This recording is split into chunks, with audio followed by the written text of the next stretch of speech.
At 07:15 on September 20, 1944, Major Charles Carpenter climbed into the cockpit of his L-4 Grasshopper at a Ford Harrier strip near Arracourt, France, watching fog roll across the runway thick enough to hide German Panther tanks advancing 3 minutes away. 31 years old, 400 flight hours, an artillery spotter, 0 tanks destroyed. The Germans had just launched a counterattack with the 5th Panzer Army. 47 Panther tanks, 30 armored cars. The 4th Armored Division's Combat Command A was pinned down. Carpenter's job was simple: fly over enemy positions, call in artillery coordinates, watch other men fight. The L-4 Grasshopper was a military version of the Piper J-3 Cub. Fabric-covered wings, 85-mile top speed, 2 seats, no armor, no guns. German soldiers called them Maytag measure because the 40-horsepower Continental engine sounded like a washing machine. American artillery spotters flew 500 missions per month over France. German troops rarely shot at them. Killing an unarmed spotter plane would reveal your position to every Allied gun within 10 km. It was a gentleman's agreement that kept pilots alive. But Carpenter had watched that agreement break men. 3 weeks earlier, his 4th Armored Division had lost 41 Sherman tanks in 6 days near Luneville. 32 crews killed. German Panthers could spot Shermans from $200 SID. By the time American tank commanders saw the enemy, Panther guns were already firing. 75mm shells punched through Sherman frontal armor at 800 yards. Most crews never made it out. Carpenter flew over the burning tanks every day, counted the bodies, called in the coordinates, watched smoke rise from hatches that would never open again. His radio crackled with desperate voices calling for artillery support that arrived too late. He could see German armor maneuvering, could track their positions, could do absolutely nothing except report and watch American soldiers die. 3 months of that had changed something in Carpenter. 2 days earlier, he'd cornered an ordnance technician and a crew chief at the air strip, asked them a question that made both men stare at him like he'd lost his mind. Could they mount M1 bazookas on his Grasshopper's wing struts? Wire the firing mechanisms into his cockpit? Turn a fabric-covered observation plane into something that could fight back? The technician had laughed, then stopped laughing when he realized Carpenter was serious. If you want to see how Carpenter's unauthorized modification turned an artillery spotter into America's only airborne tank ace, please hit that like button. It helps us share more stories like this. Subscribe if you haven't already. Back to Carpenter. By dawn, 6 bazooka tubes jutted from his wing struts like metal fangs, each one loaded with a 236-inch rocket. Each rocket packed enough explosive power to punch through 3 in of armor plate. Carpenter had painted Rosie the Rocketeer on the fuselage in white letters. The fog was lifting. Through the dissipating gray, Carpenter could see shapes moving toward Combat Command A Panther tanks, and he had 6 rockets with his name on them. The idea had come to Carpenter 3 weeks earlier during the siege of Luneville. He'd been flying reconnaissance over German positions when he spotted a column of Wehrmacht trucks moving supplies to the front. Perfect artillery target. Carpenter radioed the coordinates. Waited. By the time American guns found the range, the trucks had vanished into the forest. He'd watched the shells land on empty road. That night in the officer's tent, Carpenter met 2 other L-4 pilots, Lieutenant Harley Merrick and Lieutenant Roy Carson. They'd been drinking and talking about a crazy idea. What if they mounted weapons on their Cubs? Not for defense, for attack. Carson had already tried it. Strapped 2 M1 bazookas to his wing struts. Destroyed 2 German supply trucks near Metz. Command hadn't officially approved it, but they hadn't stopped it either. Patton's Third Army was moving too fast to wait for official paperwork. Carpenter found an ordnance technician named Sergeant William Morrison the next morning. Morrison was a farm kid from Iowa who could fix anything with wire and determination. They worked on the modification for 2 days. The technical challenge was weight. The L-4 Grasshopper had a maximum cargo capacity of 232 lb. A single M1 bazooka weighed 13 lb. 6 bazookas meant 78 lb. Add the mounting brackets, the electrical wiring, the firing switches. They were pushing the aircraft's limits before they even loaded the rockets. Each bazooka had Toby angled slightly upward, 15 deg. This gave Carpenter a fighting chance during shallow dives. The rockets wouldn't drop straight down. They'd arc toward the target while Carpenter pulled up and away from return fire. Morrison wired the firing mechanisms to a panel Morrison installed just left of Carpenter's seat. 6 toggle switches, 1 for each rocket. Flip a switch. A battery sent an electrical charge through copper wire to the bazooka's igniter. The rocket's propellant caught fire. 2 lb of thrust pushed the projectile down the tube at 280 ft/s.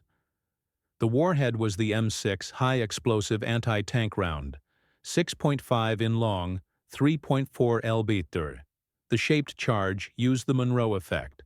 Upon impact, copper lining collapsed inward, formed a superheated jet. Temperature reached 3,000 deg, hot enough to punch through steel like butter. But there were problems. German Panther tanks had frontal armor 8 in thick. The M6 rocket could barely scratch it. Side armor was 3 in. Still difficult, but the top of a Panther's turret, the engine deck 40 mm 1.6 in. The rocket could penetrate that, which meant Carpenter had to attack from above, dive at German tanks, fire his rockets, pull up before German machine guns shredded his fabric-covered wings. Morrison had done the math. At 80 mph in a dive, Carpenter would have maybe 3 seconds to line up his shot, 3 seconds to fire, 3 seconds to pull up before slamming into the ground or flying into a wall of German bullets. The Grasshopper had no armor. 1 machine gun round through the engine would send Carpenter into an uncontrolled crash. 1 bullet through the fuel tank would turn the aircraft into a fireball. Morrison finished the last wiring connection, stepped back, looked at Carpenter. "You sure about this?" Carpenter thought about the 32 tank crews that died at Lonville, about the voices on his radio calling for help that never came now. Carpenter pushed the throttle forward. The Grasshopper lifted off the runway. The fog was gone, and directly ahead, 5 Panther tanks rolled toward Combat Command A. Time to see if this worked. Carpenter spotted the first Panther at 1,100 yards. The tank was moving northeast along a tree line, turret rotating, searching for American positions. Behind it, 4 more Panthers. Between them, half a dozen armored cars. The entire German column stretched maybe 800 wadded. Carpenter's hands were shaking. He'd never fired a weapon from an aircraft before, never attacked anything more dangerous than a supply truck. Now he was diving at 5 tanks that could kill him with a single burst from their machine guns. The Grasshopper descended through 800 ft, 700, 600. At 500 ft, the Germans saw him. A Panther's hull-mounted machine gun opened fire. Tracer rounds arced up like angry fireflies. Carpenter heard fabric tear, felt the aircraft shudder. A round had punched through his left wing, missed the strut by inches. 400 Fatu, the lead Panther, filled his vision. Carpenter could see the commander standing in the open hatch, could see the man pointing at him, shouting orders. Carpenter flipped the first toggle switch. Nothing happened. He flipped it again. Still nothing. The electrical connection had failed, or the battery was dead, or Morrison had crossed a wire somewhere. 300 ft, the Panther's turret was turning toward him. That 75mm gun could swat him from the sky like a fly. Carpenter flipped the second switch. The bazooka fired. The rocket screamed from its tube. White smoke trail. The Grasshopper lurched sideways from the recoil. Carpenter fought the controls, watched the rocket arc down. It struck the Panther's engine deck dead center. The explosion sent metal fragments spinning through the air. Black smoke poured from the tank's engine compartment. The Panther lurched to a stop. The commander dropped inside the turret. Hatches slammed shut. 1 tank immobilized, 5 rockets left. Carpenter yanked the stick back, climbed. The Grasshopper groaned under the G-forces. More machine gun fire followed him up. Rounds whipped past his cockpit. 1 bullet shattered his instrument panel. Glass and metal sprayed across his lap. He was at 800 ft when he banked hard left. The remaining Panthers had scattered. German commanders had realized this wasn't just an observation plane. This thing had teeth. Carpenter circled, looking for his next target. An armored car was racing toward a stone farmhouse, trying to find cover. Carpenter pushed the nose down, entered his second dive. 600 ft, 500, 400. He fired the third rocket, direct hit. The armored car erupted in flames. Ammunition inside started cooking off. Secondary explosions tore the vehicle apart. Carpenter had two problems now. First, he'd fired 2 rockets. That meant his Grasshopper was now asymmetrical. The right wing was heavier than the left. The aircraft wanted to roll starboard. He had to fight the controls to keep it level. Second, every German on the ground knew he was hostile. A Panther's main gun fired. The shell passed so close Carpenter felt the pressure wave. His ears rang. The Grasshopper bucked like a horse. For a second he thought he'd been hit, but the controls still responded. The engine still ran. He fired his 4th rocket at 300 ft, missed. The projectiles slammed into the ground 20 yards from a Panther. Dirt and shrapnel peppered the tank's side armor. No penetration. Carpenter had 2 rockets left, and he was out of altitude. He pulled up, leveled off at 1,000 ft. His fuel gauge showed half empty. He'd been in the air 20 minutes, felt like 20 hours. Then he saw them down below. Combat Command A's trapped support units, water trucks, supply vehicles. 40 men pinned behind a low ridge. German Panthers were advancing on their position. In 5 minutes, those men would be dead or captured. Carpenter turned south, pushed the throttle to maximum. The Grasshopper screamed back toward the area strip at 90 side.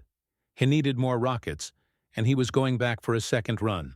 Carpenter landed hard at the forward area strip. The Grasshopper bounced twice, skidded to a stop. Morrison was already running toward him with a crew of ordnance handlers. "How many?" "2 confirmed." Carpenter shouted over the engine noise. "Maybe 3. Need to reload now." Morrison's crew went to work. They had practiced this. 6 men, 6 rockets, 2 minutes. Each bazooka had to be reloaded from the rear. One man held the tube steady. Another slid the rocket in, secured the electrical connection, moved to the next launcher. Carpenter didn't shut down the engine, didn't climb out, just sat in the cockpit watching the clock. Every second mattered. Those trapped support units at Arracourt were still pinned down. 1 minute 40 seconds. Morrison gave the thumbs up. Carpenter released the brakes. The Grasshopper rolled forward, lifted off. He was back over Arracourt 12 minutes after his first attack. The situation had changed. The immobilized Panther from his first run was still smoking, but the other tanks had regrouped. They'd formed a defensive perimeter around the trapped American support crews. German infantry had dismounted from their armored cars. "We're moving forward through a wheat field." Carpenter came in from the east, sun behind him. The Panthers didn't see him until he was at 600 ft. He fired 2 rockets in quick succession. The first missed, struck the ground between 2 armored cars. The second hit, an SDK KFC 251 half-track dead center. The vehicle's fuel tank exploded. Burning gasoline spread across the wheat field.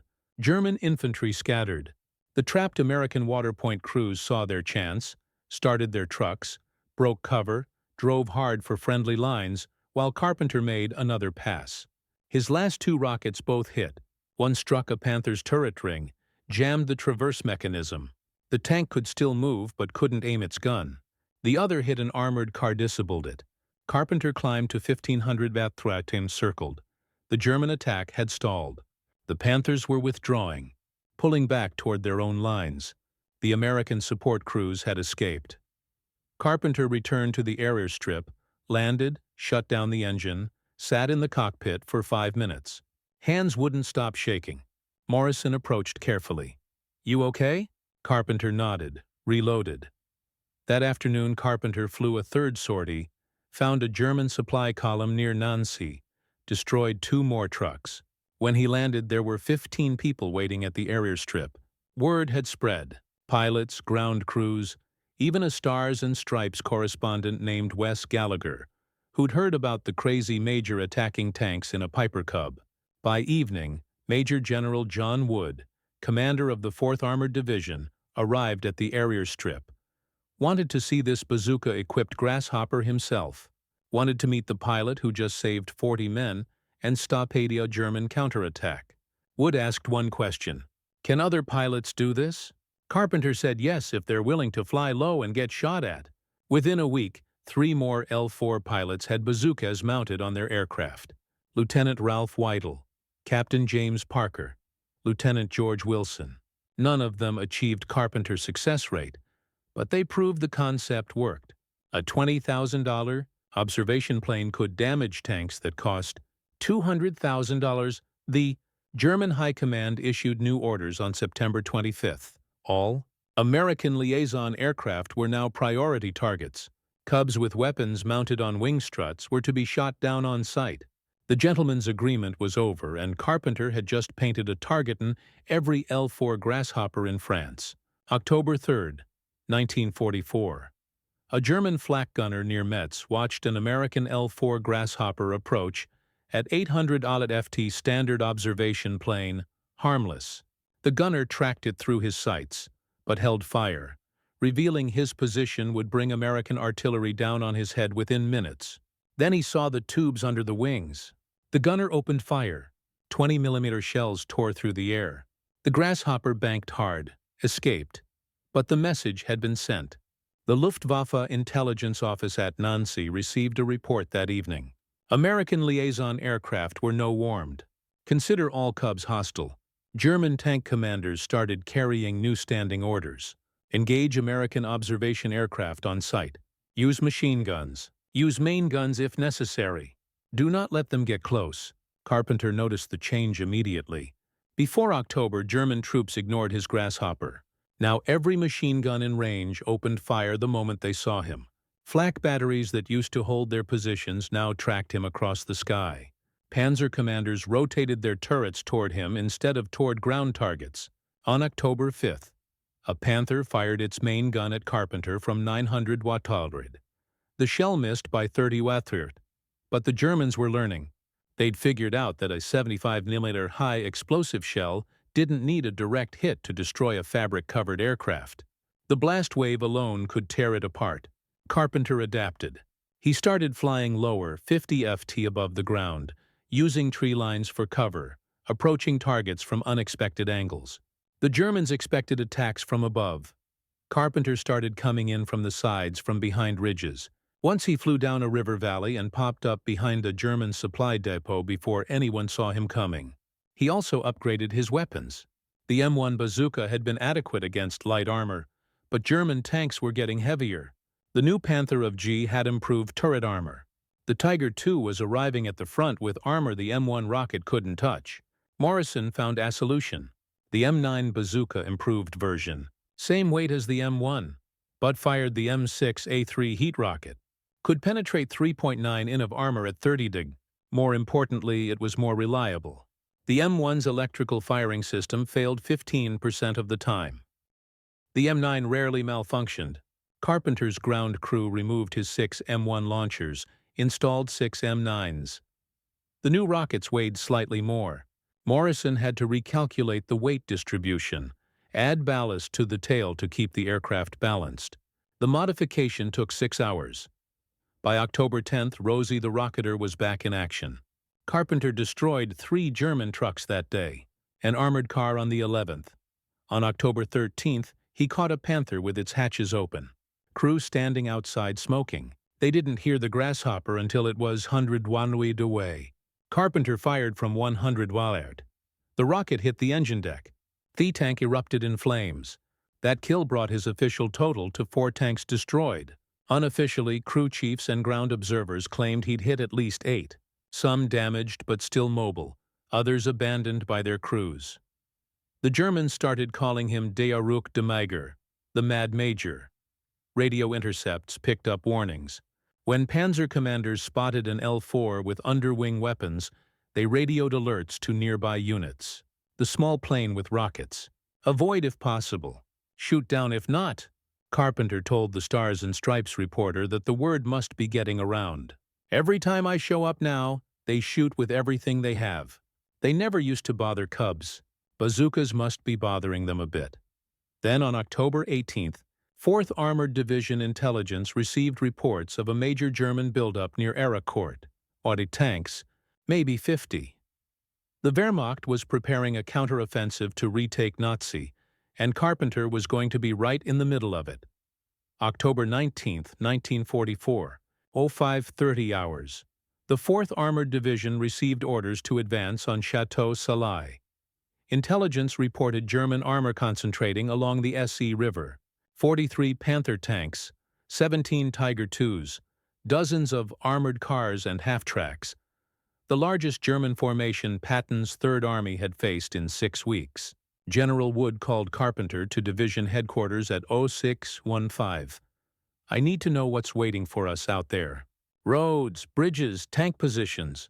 Wood paused. "And if you see targets of opportunity." Carpenter understood. He wasn't being sent just to observe. He was being sent to attack. At 0700, Carpenter lifted off. 2 other bazooka-equipped grasshoppers followed. Lieutenant Ralph Weidel flying 300 YD to his left. Captain James Parker another 300 wide beyond that. 3 Cubs, 18 rockets total against 60 German armored vehicles. They found the enemy at 0740. German tanks were dug into defensive positions along a line 2 mi east of Chateau Salah. Hold-down positions, only turrets visible. Perfect defensive terrain. An American frontal assault would be suicide, but the Germans had made one mistake. They'd positioned their tanks to face west, watching for American ground forces. They weren't watching the sky. Carpenter circled north, came around behind the ridge, approached from the east with the morning sun at his back. The Germans never saw him until he was at 400 feet directly above their position. He fired all 6 rockets in 15 seconds. 3 hit, 2 Panthers and a Tiger II. The rockets penetrated the thin top armor. 1 Panther caught fire immediately. The Tiger's engine was disabled. The 3rd tank's turret traverse jammed. Whiteland Parker followed Carpenter down. 18 more rockets. 12 hits total between the 3 aircraft. By the time they climbed away, 7 German tanks were burning or immobilized. Another 4 had taken damage. The German formation broke defensive positions, started withdrawing east toward Morange. Exactly what Wood needed. The defensive line had crumbled before American ground forces even made contact. Carpenter landed at 0830, rearmed, back in the air by 0900. His second sortie found a German supply column, 14 trucks carrying fuel and ammunition for the tanks at Chateau Salan. Carpenter destroyed 4 trucks, set off a chain reaction of explosions that consumed the entire column. 200,000 gallons of fuel. Gone. Third sortie. At 1130, a German mobile artillery battery was shelling American positions near Weissers.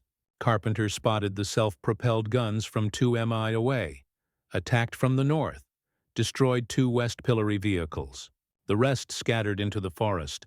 By 1500 hours, Carpenter had flown 6 combat sorties, fired 36 rockets. Official count: 4 tanks destroyed, 2 damaged, 6 armored vehicles destroyed, 4 artillery pieces destroyed, 1 supply column eliminated.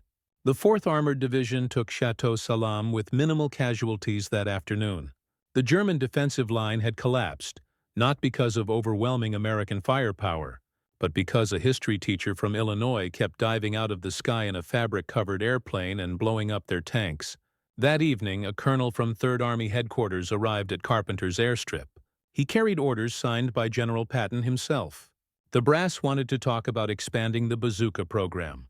They wanted Carpenter to train other pilots. They wanted to turn his one-man experiment into standard operating procedure for every liaison aircraft in the European theater. Carpenter had just changed the way America fought the war, and he didn't even know it yet. The media found Carpenter before the Army did. On October 2nd, Wes Gallagher from the Associated Press published the first story. Major fights Nazi tanks and Cub armed with bazookas. The New York Sun picked it up. Then Liberty Magazine, Popular Science. By mid-October, newspapers across America were running features about the history teacher from Illinois who was attacking German tanks in a Piper Cub. The Pentagon had a problem. Technically, Carpenter's modification was unauthorized. No regulation permitted mounting bazookas on liaison aircraft. No field manual described the tactics. No training program existed. Carpenter had essentially invented a new form of combat without asking permission, but the results were impossible to ignore. By October 30th, 4th Armored Division records credited bazooka-equipped L-4s with 14 German tanks destroyed or disabled, 27 armored vehicles, 18 supply trucks. 3 artillery positions, all for 0 American aircraft losses. The cost-benefit analysis was staggering. An L-4 Grasshopper cost $20,000. The bazookas and modifications added maybe $2,000 more. A single German Panther tank cost $250,000. A Tiger II cost twice that. Carpenter's aircraft had destroyed more enemy armor than some entire Sherman tank companies. 3rd Army Headquarters issued Technical Bulletin 44-3 on November 6. Employment of bazookas on L-4T type aircraft. The document outlined mounting procedures, firing techniques, tactical doctrine. Everything Carpenter and Morrison had figured out through trial and error was now official Army policy. 9 more L-4 squadrons received approval to mount bazookas. Not all pilots wanted them. Flying into German machine gun fire in an unarmored aircraft required a particular kind of courage or insanity. The line between the two wasn't always clear, but enough pilots volunteered. By December, 47 bazooka-equipped Grasshoppers were operating across France. They formed what 3rd Army called tactical harassment units, not powerful enough to replace fighter bombers, but perfect for hitting targets of opportunity. Supply convoys, artillery positions, tanks that strayed from their formations. The Germans adapted, started painting extra machine guns on their tanks specifically to engage aircraft, positioned flak batteries along likely approach routes. Some Panzer units assigned 1 tank in each platoon as dedicated anti-aircraft defense. It didn't matter. The Cubs were too small, too maneuverable, too unexpected. German gunners trained to track Thunderbolts at 300 Malrambi couldn't adjust to targets moving 85 km. By the time they acquired a Grasshopper in their sights, it had already fired and vanished behind terrain. On December 14, Major General Wood recommended Carpenter for the Silver Star. The citation read, "For gallantry in action against the enemy." Wood added a personal note. This officer's innovative tactics saved American lives and demonstrated exceptional courage under fire. Carpenter received the medal on January 3, 1945. By then, his official count stood at 6 German tanks destroyed, 2 Tigers, 4 Panthers, making him America's only airborne tank ace. Witness accounts claimed the real number was higher, maybe 14 tanks, maybe more. Battle damage assessment was difficult when you were attacking from 800 FT and pulling up through machine gun fire. But Carpenter never cared about the count. He cared about the men who made it home, because a German tank wasn't there to kill them. In March 1945, Carpenter started feeling sick, exhaustion, night sweats, weight loss. The flight surgeon ordered him back to A Field Hospital. The diagnosis came 3 weeks later and changed everything. Hodgkin's disease, cancer of the lymphatic system. The doctors at the field hospital gave Carpenter 2 years to live, maybe less. The disease was aggressive. Treatment options in 1945 were limited. Radiation therapy, experimental drugs, nothing with good odds. Carpenter received an honorable discharge in April 1946. The Army promoted him to lieutenant colonel, gave him his medals, sent him home to Illinois. He walked into Urbana High School in September 1946, asked for his old teaching job back. The principal stared at him. "You're supposed to be dying." Carpenter said he'd rather die teaching than sitting at home waiting.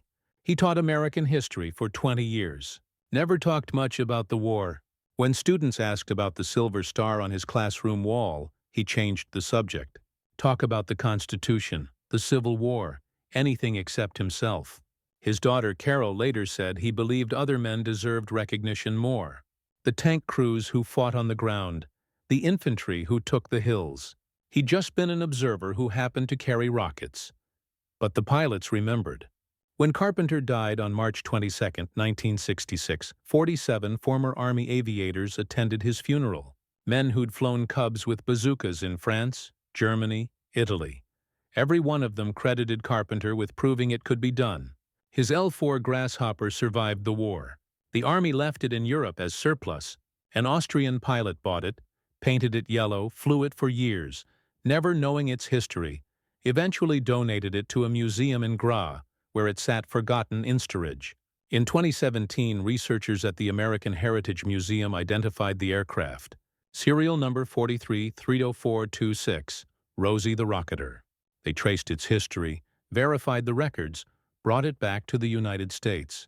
Their restoration took 3 years. Workers stripped decades of paint, found bullet holes in the wings patched with fabric, discovered the original mounting brackets where Morrison had welded the bazooka tubes. Every scar told history. Today, Rosie the Rocketer hangs in the American Heritage Museum in Hudson, Massachusetts, suspended in mid-attack behind a German Panther tank. 6 replica bazooka tubes mounted on the wing struts. Visitors can stand beneath it. Look up at the fabric-covered wings. Try to imagine flying that thing into combat. The museum placard lists the facts. 6 tanks destroyed, 47 combat sorties, 0 times shot down, America's only airborne tank ace. But numbers don't capture what Carpenter really accomplished. He saw men dying, saw a problem no one else had solved, and instead of accepting it, he grabbed some bazookas and a can-do attitude and invented a solution that changed modern warfare. The Army's current doctrine for attack helicopters traces its roots directly to Carpenter's tactics. Low-altitude strikes, standoff weapons, hit-and-run engagements.